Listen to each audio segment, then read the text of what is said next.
Mesdames et messieurs, chers téléspectateurs, bonjour à vous. Lors de la dernière séance, nous avons fait un cours d'orthographe. Aujourd'hui, nous continuons dans le même registre. Au cours de la dernière séance, nous avons parlé de l'orthographe de A avec accent grave et A sans accent.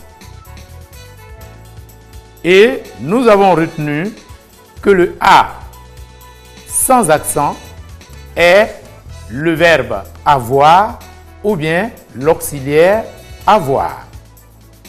Quant à A avec accent grave, c'est une préposition. Alors, ce matin, nous allons nous intéresser à la terminaison des verbes. Comme vous le constatez au tableau, le titre l'indique bien. Le verbe à l'infinitif dans la phrase. Autrement dit, quand doit-on écrire un verbe à l'infinitif dans une phrase? C'est à cette interrogation, mesdames et messieurs, que nous allons donner quelques éléments de réponse. Et comme nous avons l'habitude de le faire, nous allons nous appuyer sur les phrases suivantes. Ensemble, nous allons donc les lire. P1. Le texte à étudier est un poème. P2. Il sortit de la maison sans parler. P3. Elle a fini par nous écouter. P4. Pour améliorer son expression, connaît, s'entraîne chaque jour. Et enfin, P5, ferme la porte avant de sortir. L'exercice va consister à écrire correctement la terminaison des mots que nous allons souligner ensemble. On observe. P1. Le texte à étudier est un poème. Alors, le premier mot c'est étudier. P2, il sortit de la maison sans parler. Nous le soulignons. P3, elle a fini par nous écouter. Écouter. P4, pour améliorer son expression, connaît, s'entraîne chaque jour. Améliorer. Ferme la porte avant de sortir. Nous suivons. Mais bien avant de passer à l'orthographe correcte de ces terminaisons, nous allons nous interroger sur la correction des phrases. Mieux, chacune de ces phrases, en dehors des mots soulignés, ne contient-elle pas de faute? On observe. P1, le texte à étudier est un poème. Alors là, à l'observation, nous voyons ici que A pose problème. P2, il sortit de la maison sans parler. On observe bien la phrase. Il sortit de la maison sans parler. Alors à ce niveau également, sans, il y a une incorrection. P3, elle a fini par nous écouter. Nous constatons là également que le A pose problème. P4, pour améliorer son expression, connaît, s'entraîne chaque jour. À ce niveau, il n'y a pas de problème. P5, ferme la porte avant de sortir. Alors ici, nous avons un problème à ce niveau. P5. Alors nous allons rapidement corriger ces fautes. Le texte à étudier est un poème. Qu'est-ce que nous remarquons? C'est le A que nous avons étudié la dernière fois. S'agit-il ici du A sans accent ou bien du A avec l'accent grave? Comme nous l'avons vu la dernière fois, nous allons donc appliquer la règle. A s'écrit sans accent lorsqu'on peut le remplacer par « avait » dans la phrase. Nous allons donc le voir. Le texte « avait étudié » est un poème. C'est clair qu'il y a problème. On ne peut pas dire le texte « avait étudié » est un problème. Et donc, « a » n'est pas le verbe « avoir » ni l'auxiliaire « avoir ». Et donc, le dernier cas, c'est lequel? C'est le « a » avec accent grave. Ici, donc, dans P1, « a » est la préposition. Et donc, nous allons marquer l'accent grave. Et vous observez bien l'orientation de l'accent. Alors, j'insiste là-dessus. L'accent doit être orienté comme je l'ai fait au tableau. Et c'est ce que nous appelons la préposition. Nous passons à la phrase P2. Il sortit de la maison sans parler. Nous constatons qu'au niveau du mot « sans », il y a un problème. Alors, « sans » écrit de cette manière, S-E-N-S, ne se lira pas « sans ». C'est plutôt « sens ». Mais tenez-vous bien, ce sont ces genres de fautes que nous relevons sur le terrain. Et donc, on retient que le « sans » va s'écrire S-A-N-S. Et ici également, « sans » est une préposition. P3. Elle a fini par nous écouter. Alors, nous relevons encore ici un A. Cette fois-ci, le A est écrit avec l'accent grave. Ce qui veut donc dire que le A est une préposition. Mais à la vérité, est-ce que le A peut être maintenu dans ce cas comme une préposition? Elle a fini par nous écouter. Nous allons le vérifier en faisant la substitution. C'est-à-dire remplacer le A par avait et apprécier le sens de la phrase. On dira donc, elle avait fini par nous écouter. Et là, je me rends compte que c'est correct. Ce qui veut donc dire quoi? Le A ne doit pas s'écrire avec l'accent grave, mais il va s'écrire sans accent. Alors donc nous supprimons, nous allons barrer l'accent. Ici, il s'agit du A sans accent. Alors on va me demander quelle est la nature de A. Ici, A, je le répète, n'est pas le verbe avoir, mais il est ici l'auxiliaire avoir, que vous ne devez pas confondre avec le verbe avoir. A peut être employé sans accent comme un verbe plein. Mais lorsqu'il nous aide à conjuguer un autre verbe, alors il devient un auxiliaire. Et c'est le cas que nous observons ici. Le verbe conjugué ici, son infinitif, c'est le verbe finir, qui est conjugué au passé composé à la troisième personne du singulier. Nous passons à la phrase P4. Pour améliorer son expression, connaît s'entraîne chaque jour. À ce niveau, nous n'avons pas relevé de faute. Alors on termine par la phrase P5. Ferme la porte avant de sortir. Alors ici, nous constatons qu'à ferme, il y a S. Et là, c'est une faute. On va me demander quelle est la nature de ferme et pourquoi il s'agit là d'une faute. On suit bien.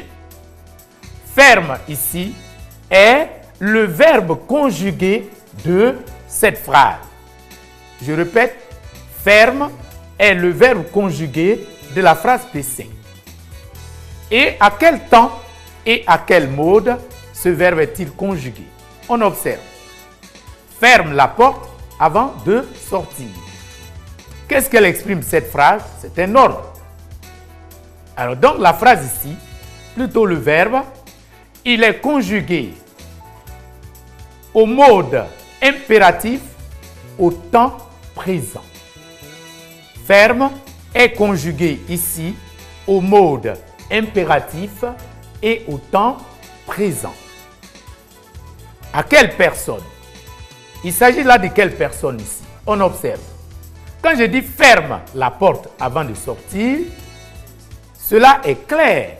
Je m'adresse à tu. Quand je dis ferme la porte avant de sortir, je m'adresse à tu. Alors, si je m'adresse à tu, la logique aurait voulu qu'à la fin, je marque S. Mais il faut retenir, lorsque l'on conjugue un verbe comme ferme au présent du mode impératif, vous retenez qu'ici, la lettre S est supprimée. Quand bien même qu'il s'agit de tu.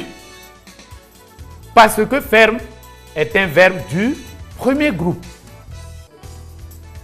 Le verbe, l'infinitif de ce verbe est fermé. Et tous les verbes qui se terminent à l'infinitif par ER sont des verbes du premier groupe. Lorsque je les conjugue à l'impératif présent, on le retient, la deuxième personne du singulier qui est tu. Dans ce cas précis, on ne marque pas la lettre S. Après donc la correction de ces phrases, comme vous le constatez, nous allons maintenant passer à chercher à écrire correctement les terminaisons des mots soulignés. On observe. P1. Le texte à étudier est un poème. Nous avons déjà dit que A ici est une préposition.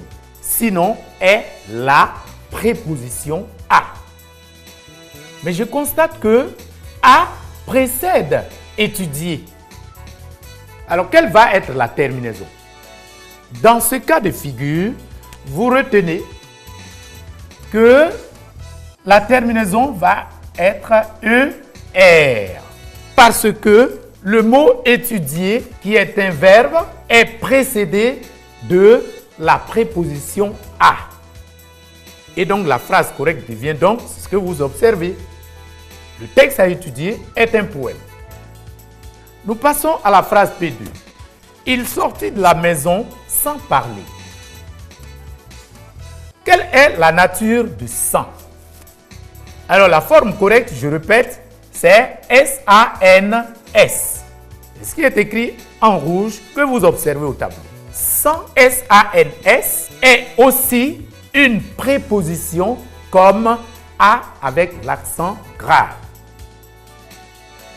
Et pour cette raison, la même raison, parler, qui est un verbe, et nous observons qu'il est précédé de la préposition sans, il va lui aussi s'écrire avec ER.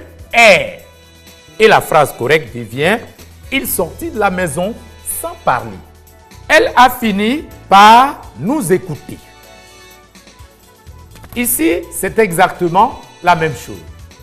Nous constatons que écouter est précédé de nous. Alors, est-ce que nous est une préposition? Non. Nous n'est pas une préposition. Nous est un pronom personnel. Et nous constatons que nous précède écouter. Alors, qu'est-ce que nous faisons? Nous continuons l'observation. Après nous, je constate qu'il y a par. Si vous voulez, avant nous, il y a par. Et par ici, on le retient de la même manière que nous avons ici sans et à. Par est également une préposition. Et donc, par sa position par rapport à écouter, on observe, on constate que par précède également écouter. Et donc, dans ce cas, écouter va s'écrire avec ER. Je répète, par est une préposition au même titre que à et sans.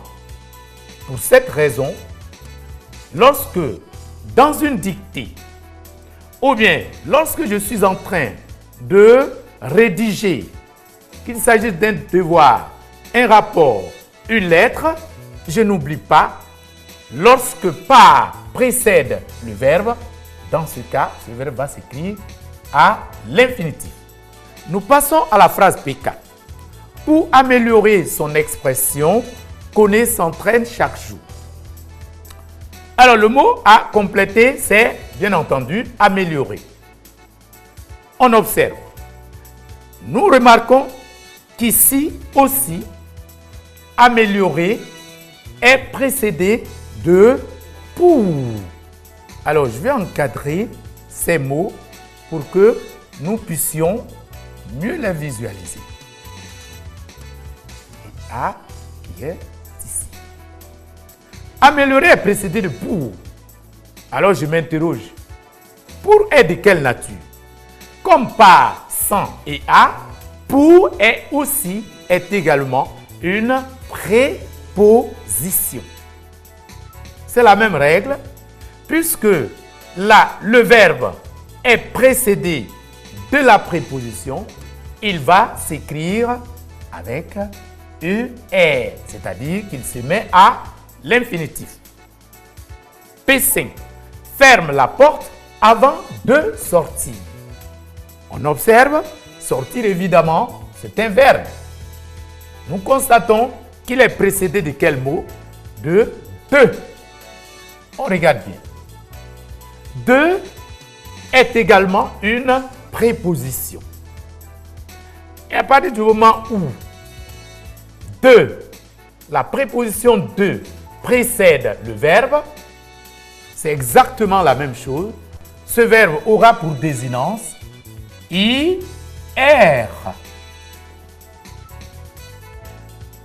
Et nous avons corrigé les phrases. Et donc, on observe que tous les verbes ici, étudier, parler, écouter, améliorer, sortir, ce sont des verbes à l'infinitif. Pourquoi nous les avons écrits à l'infinitif? Je répète. C'est parce que, tout simplement, chacun de ces verbes est précédé d'une préposition. On retient donc qu'au cours de la dictée ou bien de la rédaction de mon devoir de dissertation, d'un rapport, peu importe ce que je suis en train d'écrire, je n'oublie pas, le verbe va s'écrire à l'infinitif dans la phrase lorsque il est précédé de chacune des prépositions que nous avons vues. C'est-à-dire à, sans, par, pour et de. Je répète, lorsque le verbe est précédé dans la phrase par chacune des prépositions à, sans, par, pour et de, dans ce cas, j'écris le verbe à l'infinitif. Mesdames et messieurs, pour une fois de plus, je voudrais vous dire merci pour votre attention soutenue et j'espère que j'ai été suffisamment clair et nous nous retrouvons la semaine prochaine.